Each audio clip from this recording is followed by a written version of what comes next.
د مومن سپورټس یوټیوب چینل مینوالو السلام علیکم. ستاسو کوربه ستاسو دوست ابراهیم مومن یو ځل بیا د یوې بلې په زړه پورې ویډیو سره ستاسو خدمت کې دی. په دې ویډیو کې به تاسو د پاکستان شپږم پړاو PCL سالیو په اړه باندې بشپړ معلومات ترلاسه کړئ.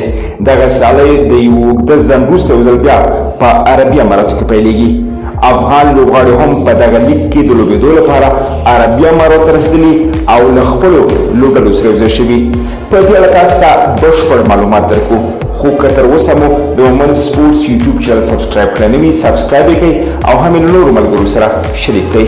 ظاهر خان پښتین، وقار سلام خیل، نور احمد لکړوال، راشد خان ارمان، نجیب الله زدران او رحمان الله ګربز د بېلابېلو لوبډلو په ګټه لوبېدو لپاره اوس مهال په عربي اماراتو کې له خپل لوبډلو سره یوځای شوي او دغلته یې تمرینات پیل کړي. د پاکستان سوپر لیګ شپږم پړاو سالیو کې تر اوسه کراچي کنگز لوبډله چې پکې نور احمد لکړوال او محمد نبی ساحل لوبېږي په لومړي مقام کې ځای لري چې 15 سالیو کې 3 بریاوې له ځان سره لري. پېښور یا پېښور زلمې په 15 لوبو کې 3 ګټلي دویم مقام لري. اسلام آباد یونایټډ په 4 لوبو کې 3 ګټلي دي او 3 مقام له ځان سره لري. لاهور قلندرز هم همدومره 6 امتیازونه لري خو 4 مقام له ځان سره لري.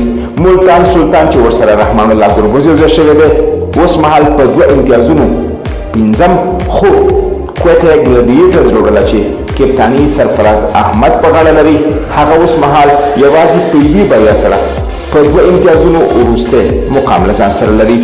راشد خان ارمان د لاهور قلندرز لوبډلې سره یو ځل بیا د لوبېدو تړون لاسلیک کړی دی.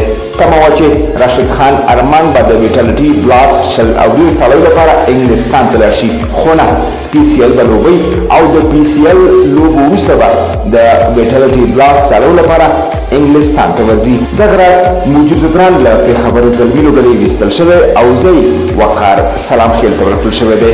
نجیب زدران بیا د محمد نبی ساحل په ځای له نور احمد لکړوال سره په کراچي کنگز چې دفاعي اتر لوبډله ده یوځای شوی دی.